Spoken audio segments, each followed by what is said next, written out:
Okey, saya minta maaf internet saya tadi dia dah tak ada bateri tadi. Okey, sebab itulah terpaksa keluar. Boleh dengar suara saya? Boleh Puan. Okey, Boleh sorry. Puan, dengar. Boleh Puan. Minta maaf sangat-sangat terkeluar, saya pun terkejut juga.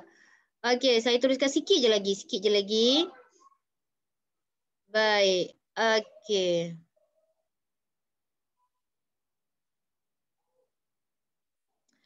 Baik. Okey, ini adalah sedikit perbezaan antara critical thinking dan juga creative thinking. Okay, critical thinking is you analyze the problem, kita menganalisa problem, masalah, kita evaluate the solution dan kita menilai jalan penyelesaian. Critique solution, implement the solution. Ini critical thinking Creative thinking kita ada brainstorm solution, innovate the solution dan juga make improvement. Sekejap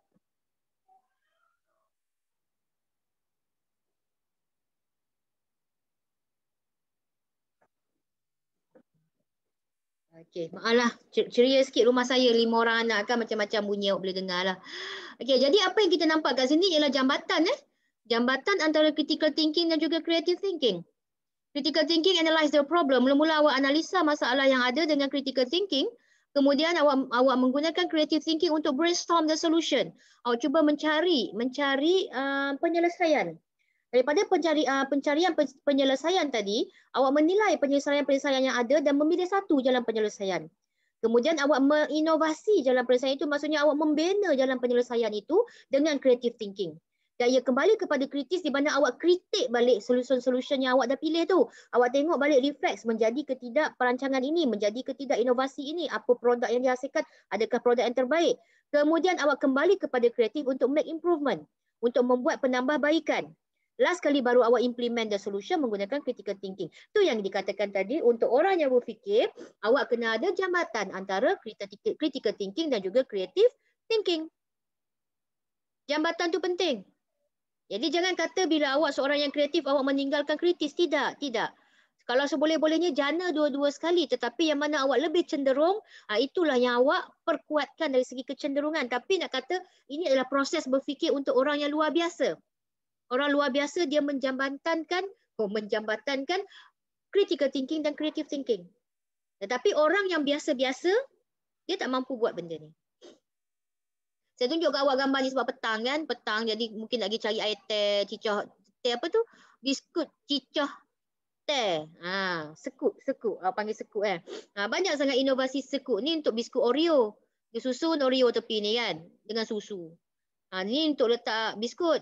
Okey, dalam air panas atas ni, biskut duduk bawah. Ni biskut duduk tepi. Ni biskut duduk tepi. Banyak lagi boleh letak biskut jadi ini contoh creative thinking Okay, sedikit tentang apa ni? Sifat pemikir kreatif. Okey, sifat pemikir kreatif ialah pertama sifatnya terbuka dan asertif. Okey, terbuka dan asertif ni maksudnya awak membuka pemikiran anda. Anda seorang yang boleh menerima pandangan. Asertif ni anda bersifat mahu menerima ilmu-ilmu yang baru. Okey, cuba bersikap macam tu. Ya, saya tahu banyak bahawa antara kita ni telah diberikan satu bentuk macam prinsip ataupun kepercayaan diri sendiri yang mana kadang-kadang sukar untuk kita membuka sikap kita. Sukar untuk kita menerima pandangan yang baru Tapi cubalah. Kita tak tahu bahawa dengan pandangan yang baru, dengan memberi diri kita menerima ilmu yang baru, kita akan mampu membina diri kita kepada orang baru yang lebih baik daripada semalam. Sesungguhnya ilmu Allah tu banyak. Jadi kenapa kita nak dapat satu ilmu, kita nak tutup diri kita untuk ilmu yang baru. Dan ilmu baru ni saya tahu banyak ada ilmu yang baik, ada ilmu yang tidak baik. Dah dikatakan yang baik itu jadikan teladan, yang jahat itu jadikan sempadan. Kita belajar daripada apa yang buruk. Walaupun dia buruk tetapi kita boleh belajar daripada keburukan itu sebenarnya. Orang kata tak ada ilmu yang tidak berguna. Semua ilmu tu berguna. Jadi assertive yourself. Jadikan diri anda orang yang boleh menerima sesuatu yang baru. Okey, gigih. Orang kreatif ni sifat dia gigih sangat. Dia gigih. Dia sekali tak jadi, dia buat lagi. Sekali tak jadi, dia buat lagi. Okey, siapa ya? Albert Einstein ke siapa yang cakap? Dia kata, saya tidak dalam 100 percubaan saya, okey, dalam percubaan dia berjaya sekali. Okey, dia buat percubaan dia sebanyak 100 kali. Dia hanya berjaya pada kali yang ke-100. Tetapi dia mengatakan 99 cubaan lagi itu bukannya tidak berjaya, tetapi 99 percubaan lagi itu adalah ilmu yang diberi kepada yang dia kumpul untuk sampai kepada kejayaan yang ke-100 tu. Maksudnya dia gigih. 100 kali cuba buat benda tu, tak jadi buat yang lain pula, tak jadi buat cara lain pula. Tak jadi plan A buat plan B, tak jadi plan B buat plan C, buat kita ada berapa plan Z kan? Jadi kita gigih daripada plan A sampai plan Z tu kita gigih. Tak ada orang kata bersikap menyerahkanlah, tidak ada. Orang kreatif suka mencuba, kita suka mencuba. Kita cuba cara ni, kita cuba cara ni, kita cuba. Alhamdulillah, last dapat hasil yang baik. Proaktif dan dinamik. Dia proaktif semua. Tak ada kata orang kata lemau je, tak ada. Dia sentiasa proaktif, dia dinamik. Dia ada je idea-idea yang baru. Berpandangan jauh dan bermaklumat. Yang penting kritis tu kena ada. Okay? Walaupun awak kreatif, awak kena ada sikit kritis tu. Kena pandang ilmu tu. Dapatkan ilmu-ilmu yang bagus untuk kita jadi kreatif. Pandangan tu mesti jauh. Jangan pandang untuk guna hari ni je. Pandang untuk guna sampai 30 tahun akan datang. Ataupun 30 tahun datang tu kita dah nampak dah bahawa kita boleh guna benda ni sampai pada waktu tu. Okey, sensitif terhadap masalah. Sensitiflah terhadap masalah yang mendatang. Pasti akan ada penolakan daripada beberapa pihak. Pasti akan ada masalah ataupun orang kata defect sistem dalam benda yang kita hasilkan. Jadi bukan sensitif ni maksudnya mecok dah. Sensitif ni maksudnya sensitif bahawa masalah itu akan berlaku. Jadi kita letaklah jalan penyelesaian terhadap masalah. Dan daya tumpuan yang tinggi. Saya rasa pelajar-pelajar kias ni yang sangat dekat dengan Al-Quran, saya rasa daya tumpuan awak sangat tinggi. Tinggi sangat. Awak boleh jadi seorang yang kreatif. Sebab awak ada daya tumpuan yang tinggi. Macam mana awak boleh menghafal Al-Quran, awak boleh faham ayat-ayat Al-Quran tu, awak boleh bertaranum dengan baik. Maksud daya tempuan awak tu tinggi. Awak ada kreativiti tu. Cuma awak kena pergi olah lebih banyak supaya kreativiti anda tu menjadi lebih baik. Okey, ciri-ciri tambahan idea kreatif. Okey, selain ciri-ciri tadi, kita ada juga keberanian. Orang yang kreatif ni dia berani. Dia tak dikongkong oleh idea lama, berani menerima risiko dan kritika orang lain. Dia berani. Dia tak duduk dalam zon yang selesa tau. Jadi bila dia nak keluar daripada zon yang selesa, dia kena berani. Ini juga sifat orang kritis dia sama dengan orang kritis. Dia berani, dia tak dikongkong oleh idea yang lama. Contohnya macam kalau dikatakan telefon saya tadi kan, telefon biasa ni, okey, 4 segi macam ni, dia berani untuk buat flip. Macam mana dia boleh buat flip? Berani dia buat flip tu. Mungkin jadi, mungkin tak jadi, tapi dia berani terima risiko. Tak jadi tak apalah, saya dapat ilmu baru. Tapi kalau jadi, alhamdulillah. Kalau jadi, tengok pula kritikan orang lain. Orang kritik macam mana, dia tak kisah. Okay? Dia terima kritikan dengan baik. Bukan tak kisah buat bodoh, orang kata buat bodoh je kan. Kritiklah, nak kritik, tak kisah. Tak, dia menerima kritikan lain tu dengan cara kritik tu dijadikan sebagai komen-komen yang membina. Itu maksud keberanian tadi. Imajinasi. Orang yang idea kreatif ni imajinasinya tinggi. Kemahiran mensintesis dan mencantum idea untuk menghasilkan sesuatu yang baru.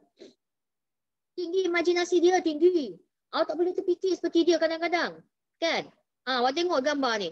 Ni sebenarnya bukan gambar afro ni. Ni sebenarnya gambar roti. Dia buat orang kata packing. Creative packing orang panggil. Pembalutan dalam bentuk yang kreatif. Roti, dia adalah roti cakul ke rasanya. Okay? Jadi nampak macam rambut afro. Menarik lah. Kan? Itu imajinasi dia. Kita tak terfikir dia buat tempat kosong untuk letak roti. Okay? Tak terfikir. Perkembangan idea menyediakan alternatif baru. Kita kembangkan idea itu. Adanya alternatif baru. Okay? Orang kata telefon tak berakhir dengan smartphone. Ada flip smartphone. Lepas ni kita tak tahu phone apa lagi yang akan dibina. Reka cipta produk baru yang dihasilkan. Okey, itu maksud reka cipta. Baik, okey, jadi saya meninggalkan anda dengan soalan ini Nanti saya akan share link yang sama dengan anda dalam grup WhatsApp. Saya nak anda tonton video origami craft. Origami ni orang buat craft tangan daripada kertas.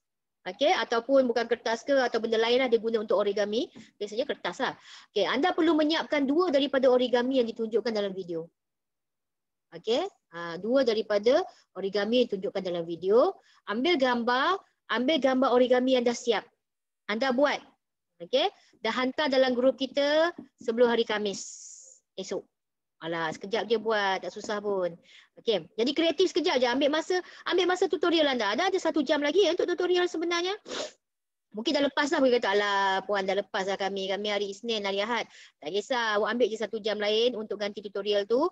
Buat origami craft tu, ambil gambar, hantar dalam grup WhatsApp sebab kehadiran tutorial minggu ni adalah berdasarkan siapa yang hantar dalam grup WhatsApp sampai hari Khamis sebelum pukul 4 petang. Hari Khamis pukul 4 petang. Okey? Okey, jadi nanti awak akan klik dekat link saya bagi nanti, awak boleh tengok bagaimana cara nak buat ya. Baik. Tu dia. Okey. Stop sharing. Stop share. Baik, ada sebarang soalan nak tanya saya?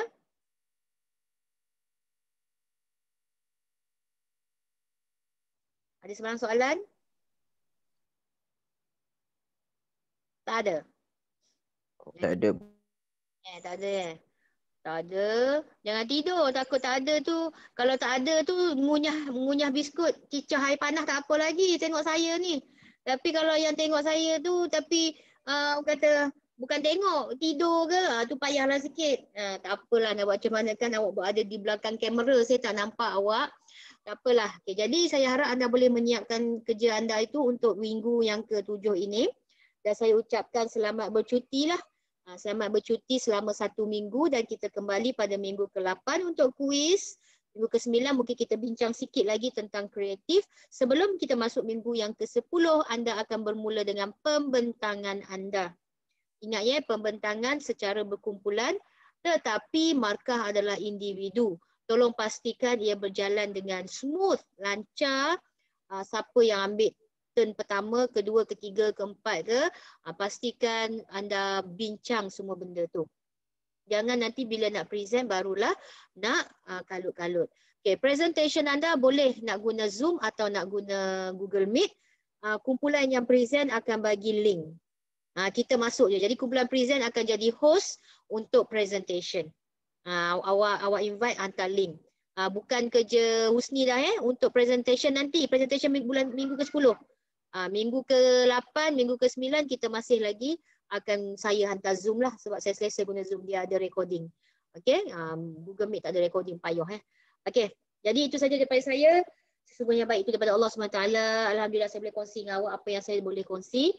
Yang lemah itu daripada kelemahan saya lah. Okey, saya minta maaf banyak dan semoga Allah memberikan orang kata hidayat dan juga ilmu yang baik untuk kita manfaatkan dalam diri kita dan hidup kita. Okey, sesungguhnya dah cakap tadi. Okay, wabillahi taufiq wal hidayah. Assalamualaikum warahmatullahi wabarakatuh. Jaga diri baik-baik semua ya.